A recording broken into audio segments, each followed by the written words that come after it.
Hi, everyone. Welcome to our online service. My name is Andrew, and I get to be the lead pastor here at the Crossing Church in Costa Mesa. And this week, we are kicking off a brand new series where we are talking about a topic that causes more anxiety in us than anything else. It causes more conflict in relationships than anything else. And so this week, I am so excited as you're joining us for this brand new series called Freeway.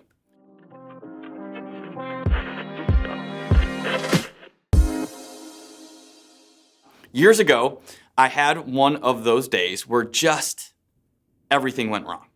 I remember when Melissa and I, we were newly married. We were both in grad school, both working part-time jobs, trying to survive, when one day I received this frantic call from my wife. She was driving in the middle of the freeway, and all of a sudden, her seafoam green 1998 Mitsubishi Mirage, it just shut down, like completely stopped working. Not like ran out of gas, but the whole electrical system just went out. And it just eased to a stop. I know, it's a huge surprise that a car of this quality would stop working. But she called me in a panic because she was now stuck in the freeway in a dead car 30 minutes from home. Now, fortunately, we called for a tow truck, got to the car to the repair shop, and the guy takes one look at this beauty of a car and tells us, man, this car lived a good life, but it is dead, like dead. Which you never want to hear, but especially when you are young, you are broke, and you are in school at the time. So I pick up Melissa, we stop and we grab some Chipotle because Chipotle is the only thing that makes life okay when you're in the middle of a crisis. And we get home and we decide, you know what? We're not going to think about looking for a new car tonight. Let's just sit on the couch, eat Chipotle, and watch TV. Great plan, right? So we sit down, I turn on the TV, and nothing. Like, it's not working at all. So I think, this is odd. So I get up, I look at the back of the TV, and I kid you not, the back of the TV where you plug the coaxial cable, the part right here that shows, where you plug it in, it just falls off the back of our TV, like totally 100% broken. Now, this is 20 years ago.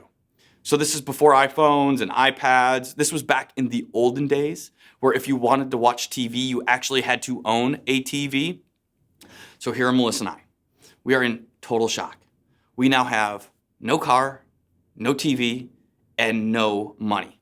It was a bad day. Then the next day rolls around and we go out, we're looking for cars, never a fun process. We come back home, we're tired, we're exhausted, and we're discouraged until we see this massive box outside of our home. We bring it inside, we open it up, and we find inside is a brand new TV. Now, it's hard for me to describe the impact of that moment because it's not like my wife and I needed a TV. We were fine without it. It's not like that magically solved all of our problems. But just the fact that someone out there had heard what had happened to us, someone chose to sacrifice their resources to bless us, just the fact that someone showed us that kind of generosity, it changed everything for us in that moment.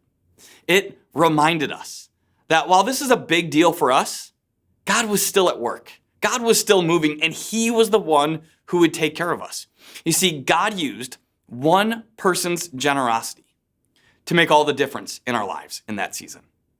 Now, why am I telling you this? It's because you never know what God will do with a single act of generosity. So today, we are going to kick off a 4-week series talking about this word, generosity.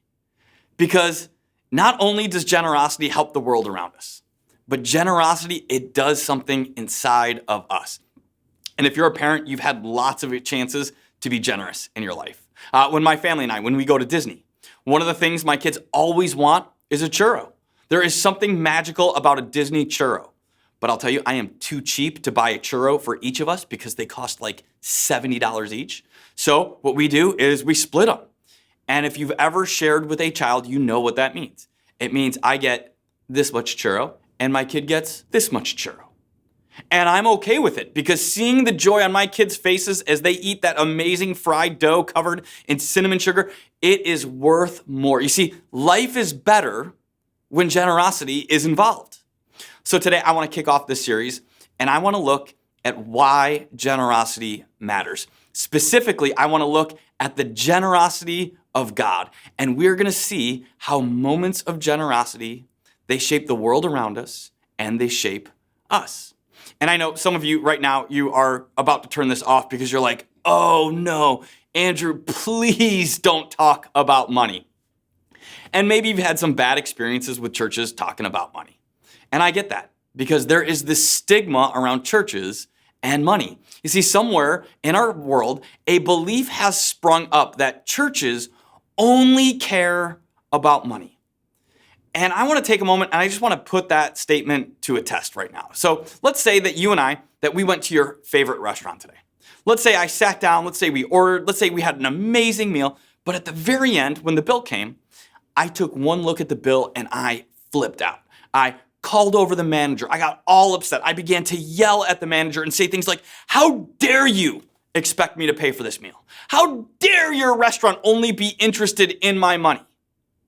Now, is that a fair criticism? Of course not. Because we understand businesses are interested in making a profit. There are a lot of places out there that are interested in just getting your money. But you see, the church is meant to be different. I mean, let's just take our church, for example. You see, at our church, you can watch every service we do every week for free.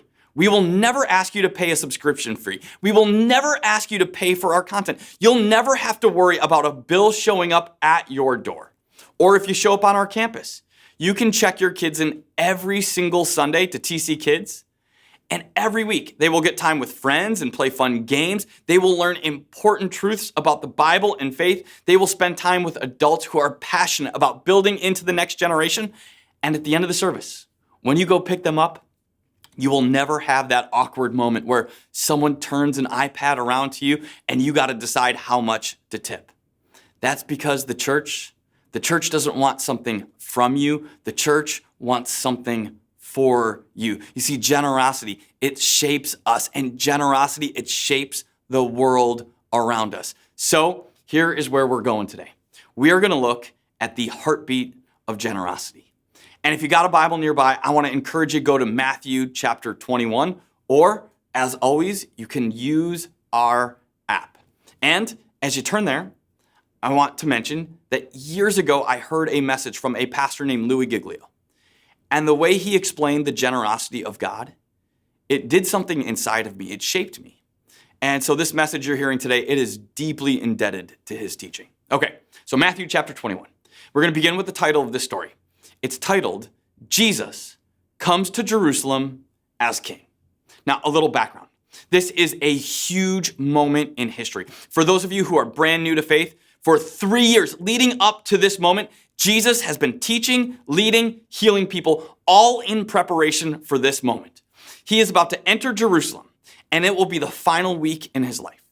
In the next 7 days, Jesus will be arrested, he will be beaten, he will be hung from a cross, and he will die and rise again. These next 7 days will be the turning point for all of human history, even the instrument of Jesus' death, the cross. It will eventually become the most well-known symbol on the entire planet. I mean, 2,000 years later, it is more recognized throughout this world than the swoosh of Nike, than the apple of Apple, than the arrow of Amazon. You see, billions of people every year, we remember Jesus' death and we celebrate his resurrection. But the story begins as Jesus arrives in the town of Jerusalem. Matthew chapter 21, verse 1. It says, as they approached Jerusalem and they came to Bethpage, on the Mount of Olives, Jesus sent 2 disciples, saying to them, go to the village ahead of you, and at once you will find a donkey tied there, with her colt by her. Untie them and bring them to me. If anyone says anything to you, say that the Lord needs them, and he will send them right away. You see, our story begins with Jesus telling his disciples, go talk to the guy with the donkey and the colt. Now, a colt here is a little donkey. So Jesus says, go and bring to me the donkey and the little donkey. Now, here's the phrase that gets me. Are you ready for it? It says, the Lord needs them. Now, it's easy for you and me to move past these words because you and I, we need things all the time. I got to get to work every day. So I need a car. I need food to eat to survive because I am a finite human being. I have needs and you have needs. But Jesus doesn't need anything. Jesus is God. In fact, Jesus can meet any need. For example, one day Jesus was out teaching a whole group of people who were hungry. So Jesus takes the only food they have, one kid's Lunchable, and he feeds 5,000 people with just one meal. Insane. Or another time, Jesus' friend Lazarus dies. Lazarus gets buried in a tomb for 3 days. Now, I'm not a doctor, but 3 days is a long time to be dead. Then Jesus shows up. He says, "Go get Lazarus." And everyone is confused because Lazarus has been dead for how long? 3 whole days. So the people respond to Jesus. And I love the way King James puts it. It says, the people respond to Jesus. They say, "Lord, by this time Lazarus, he stinketh." They're like, "Jesus, Lazarus is so dead, he stinketh by now." And yet the very next moment we find Jesus called in a loud voice, "Lazarus, come out." And the dead man came out. I mean, this is Jesus we are talking about. Jesus who with one word can feed a crowd. Jesus who can speak life into a dead body. Jesus has more power, more authority than we could ever dream of. Jesus is not just some teacher. Jesus is Lord. Jesus is God. He doesn't need anything.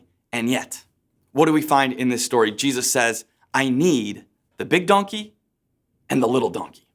You see, here we find the heartbeat of generosity. See, generosity is God asking me for something he already owns.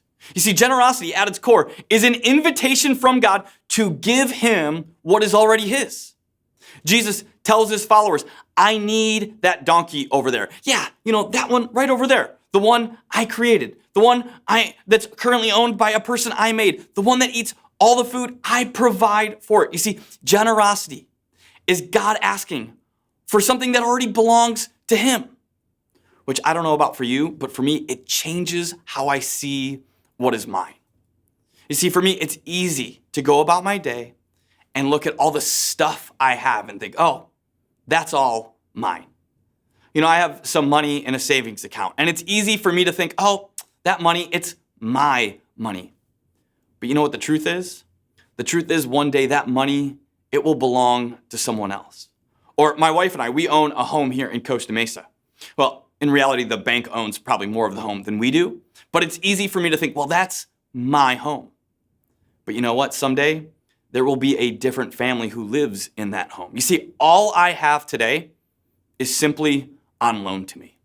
So when God asks for something, the truth is, it's already his.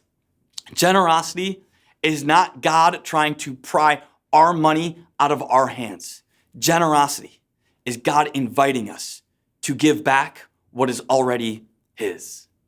And so we find Jesus, he asks for a donkey, which I'll tell you is weird because there's not much special about donkeys. In fact, no one really cares about donkeys, do they? I mean, I can think of 2 famous donkeys. The first is you got Eeyore, who is actually a stuffed animal, so not technically a donkey. And then you have the other most famous donkey, which is Donkey from Shrek. And that's it. And by the way, Donkey from Shrek, he doesn't even have a name. He's just Donkey. Why? Because no one cares about donkeys. Donkeys are ordinary animals who back then, they were owned by ordinary people. And yet that's exactly what Jesus needs. You see, it blows me away that Jesus doesn't ask for something flashy. He doesn't ask for something extravagant, but that Jesus asks for the simple and the ordinary. And again, Jesus, who is God, Jesus, who is King, he will choose to ride into Jerusalem on the most ordinary of all animals. I mean, it's hard for you and I to picture how not spectacular this is. This would be like Tim Cook showing up for an Apple release, or Taylor Swift showing up at the Super Bowl in like a Honda Civic, or better yet, a 1998 seafoam green Mitsubishi Mirage. You see, it would never happen because how you show up matters. So it doesn't make sense that Jesus, who is God, would ride in on a donkey. Because you see, back then, kings, they rode horses because horses are beautiful animals. Horses are strong and fast and sleek. Horses impress people. Growing up, I had a friend who owned a few horses, and I knew, oh man, this friend of mine, I'm like, she is rich because she owns horses. And a few times she took me to see her horses, and I was always blown away because to have a horse, even in today's world, is a symbol of status. No one today brags about owning a donkey. And yet Jesus is entering Jerusalem as a king, and he chooses to ride on a donkey. Why? Because that's what everyday, ordinary people had. You see, what we learn is the heartbeat of generosity is ordinary people participating in an extraordinary move of God. See, what we learn in this story is Jesus will only ask for what you have. Now, this is important because most of us, myself included, we tend to think, you know what? I'll participate in giving generously when I'm better off. Someday in the future. We picture that someday in the future when we make more money, or when our investment in Bitcoin, it pays off, or when our kids are in college, that's the moment we will choose to give generously. But not now.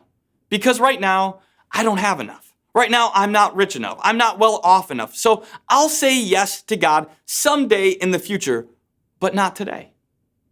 But I'll tell you, this is not how God works. God only asks for what you have today. Some of you know our church's story. Our church began in September of 1988 in a little A-frame building with a little over 100 people, which is amazing. But over time, our church began to grow. And our church began to bring in more and more people who were brand new to faith, who were desperate to hear the hope that Jesus offers. Now, even though our church back then is in Orange County, we have never been a church that reaches the top 1% of people. Our church has always been filled with everyday people who work everyday jobs to provide for themselves and their families. But over time, at our church, it became pretty obvious that our church was going to need more space. So God put it on a group of ordinary people to give sacrificially to help our church move from that A-frame building to this plot of land right here, which even back then was crazy expensive. But these people sacrificed. And then when they moved over here, they began to do services in a tent. And then God moved in them again, and people gave generously again, and we built a building for kids and students and a space to have Spanish-speaking services so we could continue to reach our community. And then we built an auditorium with a balcony and an outdoor space. You see, time and time again, God asked ordinary, everyday people like you and me to give, and every time we did, God did an extraordinary move in our lives and in our community. In fact, over just the last 2.5 years, we have had the privilege of baptizing 450 people. And I'll tell you, one of my favorite moments was a couple months back. We had a service where we baptized about 60 people with some incredible stories of how God worked. And what I love is at the end of that service, I had a handful of people who have been at our church since the very beginning. And they came up with me with tears in their eyes, and they just told me, Andrew, when we gave years ago, we dreamed we would reach people like we're reaching today. You see, our church's history is a history of God using a group of ordinary people, people like you and me, people who easily could say, you know what, we'll give later when we are more financially secure, we'll give more when we have more, but no. Instead, these people, they gave generously because they wanted to be part of an extraordinary move of God. The heartbeat of generosity is God asking me for something he already owns. Generosity is ordinary people participating in an extraordinary move of God. And generosity is the starting point for God changing a life. You see, generosity always leads to a movement of God. Verse 10, we reach the end of the story. It says, when Jesus entered Jerusalem, and again, what was Jesus riding on? A donkey. Jesus enters Jerusalem on the generosity of an ordinary, everyday person. And here we find the result. The whole city was stirred. Not a couple of people, not some. It says the whole city was stirred. And they asked, who is this? You see, one act of generosity, it opens the floodgates for people to ask the most important question any of us will ever ask. Who is this? Who is this man, Jesus? You see, the whole city begins to ask about Jesus. And I'll tell you, I pray that that would be true of our community someday. I pray, I dream, I hope that our community will ask that question. Who is this man, Jesus? But what do we see in this story? The thing that precedes this revival, this move of God, is one single act of generosity. And I'll tell you, the longer I'm around, the more I see that this is the case in every instance. Let me give you just one quick story. Some of you know, about 2 years ago, we formed as a church a partnership with Orangewood. It's an amazing place in our community. See, Orangewood is a place that steps in when they don't have a safe home and they have nowhere else to go. And about 2 years ago, we heard about a need to remodel some of their rooms to make them feel more warm, more inviting to these kids who are going through the most traumatic moment of their lives. So we got all these approvals and we worked with them. And I should probably mention that Orangewood is a government facility. So in my mind, I'm like, working with the government, it's going to be so easy. Well, after that, we raised the money and everything then grinded to a halt. So literally for 2 years, we have been trying to give money to this organization to remodel space for kids.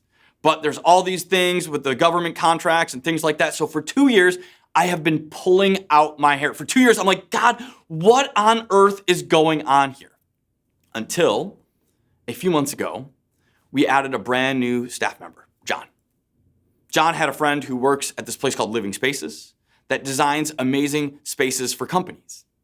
So John calls Living Spaces his connect, and he's like, tells him the story of how we're a church trying to serve them. And Living Spaces responds, they're like, wow, your church is doing what? And so when they heard that we were going to give about $20,000, they said, you know what, we're going to pretty much match your gift. So in one moment, our $20,000 becomes about $40,000, meaning we are now able to double the impact.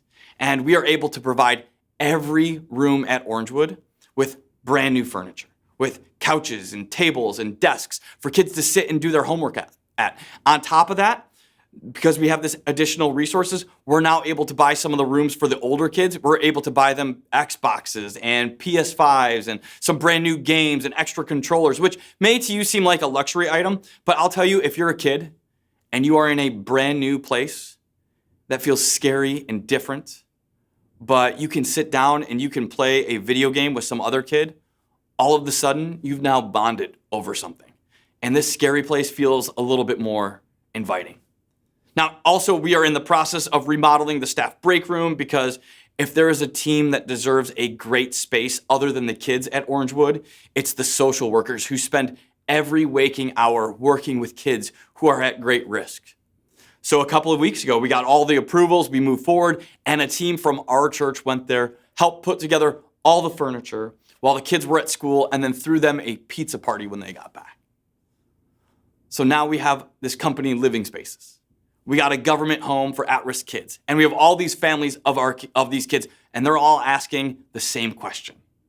It's the moment of that story we just read. It's the moment where the whole city was stirred. So all these organizations, they're all wanting to know why. Why would our church go to all that trouble? Why would we sacrifice? Why would we do whatever it takes to serve these kids we have never met? And the answer we give is simply Jesus. Because at our core, we want people to ask the question, who is this man, Jesus? Who is Jesus that offers hope? Who is this man, Jesus, that chooses to love and care for people like you and me? Who is this man, Jesus, who is king and yet chooses to take the gifts of ordinary people and do something extraordinary? And I'll just tell you, if you gave to that project 2 years ago, God used that moment to work in people's heart. God is using that to bless the people around you. And I'm willing to bet if you gave to that, not one of you looked back at that moment and would say, meh, you know what? I kind of wish I would have taken that money and purchased a few more things on Amazon. I'm willing to bet that not one of you would say, yeah, I really wish I would have, instead of giving to kids that need, I really wish I would have upgraded my iPhone. Because what you experienced is generosity is God asking me for something he already owns. Generosity is ordinary people participating in an extraordinary move of God. And generosity is the starting point for God changing a life. And when we understand this, we understand that God, he doesn't want something from you, but he wants something for you. So today as we close, I want to invite you into a journey we are going on as a community. A journey to see how generosity, it changes us and the world around us. And here's what that looks like. I want to challenge each one of us today to take a step towards generosity. Now, some of you watching, you probably give occasionally to a charity or a cause that you believe in, and that is fantastic. And today I want to invite you to choose generosity consistently. Make it the very first thing you do every single time you get paid. I mean, choose a number or percent and give generously. You know, if you're a follower of Jesus, the Bible talks about giving God our very first 10%. It's called the tithe. And I know for many of you watching, that would be a great goal. Others of you, maybe it's the amount of $50 a week or $500 a month. Others of you, you probably give to a few causes you believe in, but over the years, as your income has increased, your generosity has stayed pretty flat. Today, I want to invite you to take a step towards generosity, to trust God and increase that amount. Or maybe for some of you, honestly, giving has never been a priority for you. Maybe it's something you've never practiced. I mean, maybe today you are going to take a first step. Now, I said this at the beginning of this message. This message is not about you giving to this church, The Crossing. You see, this church belongs to God. He has always and will always take care about it. This is not about our church. This is about your heart. And so I invite you, Jesus himself said, for where your treasure is, there your heart will be also. You see, God doesn't want something from you. He wants something for you. And I'll tell you, I believe so strongly in this, that if you do decide to take a risk, maybe you choose to give regularly here at The Crossing for the next, let's say 40 days. So 40 days from when this video airs all the way to Father's Day. And I'll tell you, if you give regularly here, and at the end of the 40 days, if you come back and you're like, you know what, Andrew, I didn't experience any of the things you're talking about. I don't feel like I grew in my faith, or I don't feel like I have more peace or more joy in my life. I'll tell you, we will give you back every single dollar you gave over that period of time. We'll give it all to you back because I believe so strongly in this. I'm willing to guarantee your money back. Now, one quick thing about this, obviously, we can't do that if you give somewhere else. If you give to another amazing charity, that's great, but we can't promise to get you your money back. I'm not in control of those nonprofits, but what I can promise is that generosity is something we never forget and we never regret being part of. So my hope in this season is that you and I, that we begin this journey of generosity together. Let's pray. God, we thank you because you are a generous God and you have given freely and you love freely. And God, I know there is something inside of all of us that just so desires to be generous. And so God, in this season, I pray that you challenge us to take a step today, to lean in and see the power of generosity in our lives and the world around us. We love you, and we pray this in your Son's name. Amen.